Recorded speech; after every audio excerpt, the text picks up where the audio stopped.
પેન્શનરો દ્વારા આજે validation act 2025ના કાયદા વિરુદ્ધ નોંધાવવામાં આવ્યો છે.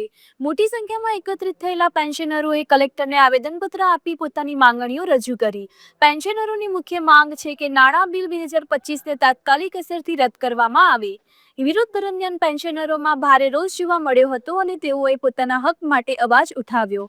આંદોલનકારીઓએ સરકારને ચેતવણી આપી છે કે જો માંગણીઓ નહીં સ્વીકારાય તો આગામી દિવસોમાં વધુ ઉગ્ર આંદોલન કરવામાં આવશે.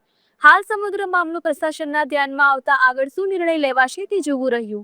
વધુ અપડેટ માટે જોડાયેલા રહો.